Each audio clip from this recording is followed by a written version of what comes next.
Rating पर और interest दिखाया अर्जेंटीना में। हमारे जो मल्टी रोल फाइटर है, हमारा 4.5 जनरेशन फाइटर प्यारा तेजस, उसमें इंटरेस्ट दिखाया, बातचीत इन दो पे जरूर हुई। एक तो क्या अर्जेंटीना हमारे साथ रुपी ट्रेडिंग करेगा, और करेगा तो ये कितनी बड़ी उपलब्धि है मोदी गवर्नमेंट की बोलिए या जयशंकर साहब की, कि एक लैटिन अमेरिका का कंट्री या उस एरिया का कंट्री हमारे साथ रुपी ट्रेडिंग पर आ रहा है।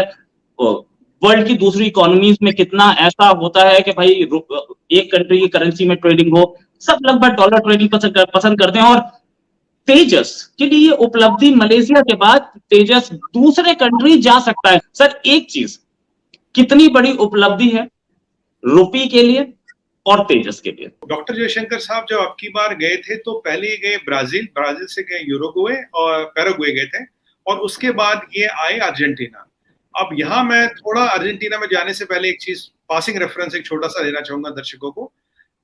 ब्राजील में हमने वहां की एक पेट्रोल कंपनी के साथ जॉइंट वेंचर किया जिससे हम पेट्रोल ढूंढेंगे और वो पेट्रोल हमें मिलता रहेगा।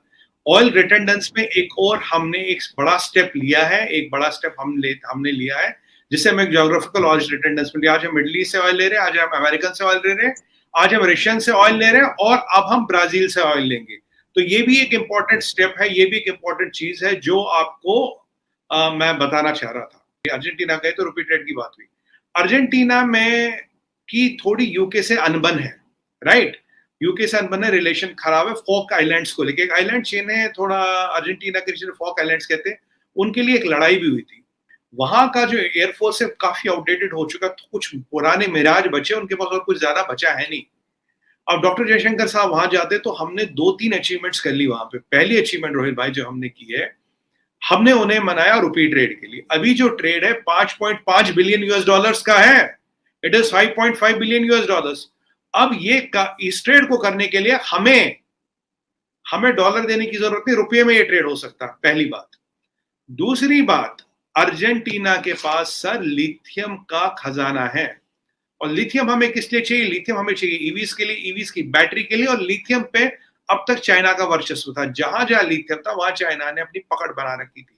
जब तक हमारे पास लिथियम नहीं आएगा, ईवी रेवोल्यूशन जो हम लाना चाहते हैं या चिप मैन्युफैक्चरिंग में हम जाना चाहते हैं, उसमें एक बहुत बड़ी उपलब्धि है ये। वहां जो माइंस है उनमें काफी अर्थ के डीप में ये होता है, एक नई टेक्निक आई है। अब वो हमें माइंस के कॉन्ट्रैक्ट में मिलेंगे और वहां से लिथियम निकालेंगे। Lithium is very very important for Indian economy, बहुत इंपॉर्टेंट पॉइंट है। 5.5 बिलियन का ट्रेड, सेकंड बात करेंगे लिथियम की, और थर्ड बात करेंगे, और 5.5 बिलियन का ट्रेड तो रुपए में होगा, थर्ड बात करेंगे तेजस की। अब आप जानते हैं 7 कंट्रियों ने तेजस में इंटरेस्ट दिखाया है। इजिप्ट की बात करें, ऑस्ट्रेलिया की बात करें, यूएस की बात करें, इंडोनेशिया की बात करें आज, और अब ये हम बात करें इनकी अर्जेंटीना की, तो करीब ऐसी 7 कंट्री हैं जिन्होंने तेजस में इंटरेस्ट दिखाया है। अब यहां समझने की बात यह है कि भाई what is the advantage of Tejas over GF-17 thunder, जो चाइना का है पर कहने को नाम के लिए पाकिस्तान का भी, उसमें पाकिस्तान का कुछ लेना देना है। आज ये जो रेस दुनिया भर में चली है, इसमें तेजस आगे क्यों जा रहा है, GF-17 को पछाड़ क्यों रहा है? और रोहित भाई यहाँ इट्स वर्थ मेंशनिंग कि अगर ये डील होगी तो ये हमारी होगी बिलियंस में, ये डील बिलियंस में होगी, क्योंकि उनके पास कुछ नहीं बचा। अब जो यूके है उन्हें वो नए जहाज लेने नहीं दे रहा, उन्हें कोई जहाज बेच नहीं सकता, बहुत महंगे जहाज वो अफोर्ड नहीं कर सकते। तो उनके पास कौन सा ऐसी ऑप्शन है जहां वो फिट हो? तो उसमें आता था GF-17। पीछे बड़ा प्रोपेगेंडा चला मीडिया पे, GF-17 ले रहे, ये हो रहे। आज मजे की बात ये, हमने GF-17 को गेम से निकाल दिया बाहर और तेजस को लिया अंदर, और वो रुपी ट्रेड वाली बात भी शुरू की।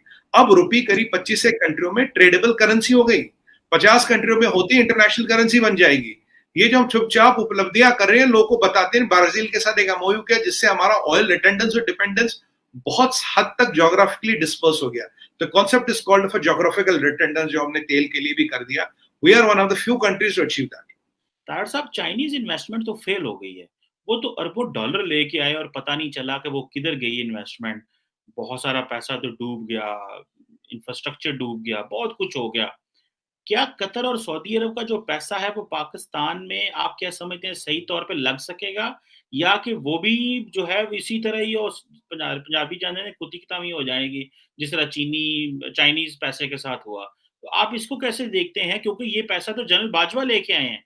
इसमें शहबाज शरीफ का तो कोई जो है वो कमाल नहीं है और शहबाज शरीफ मिडल ईस्ट भाग-भाग के जा रहे हैं, चाइना भी नहीं जा रहे।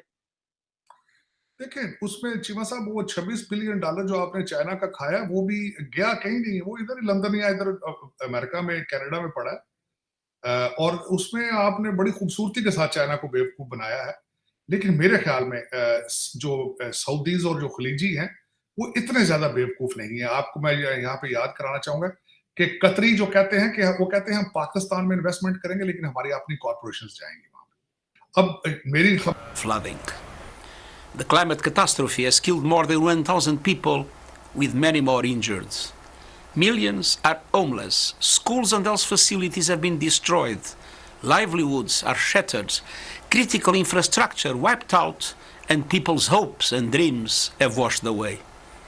Every province of the country has been affected. In my prior position as High Commissioner for Refugees, I witnessed the enormous giving spirit of the Pakistani people, welcoming and protecting millions of Afghan refugees, and in many cases, sharing their limited resources. It breaks my heart to see these generous people suffering so much. In response to the devastation, the government of Pakistan has released funds, including immediate cash relief.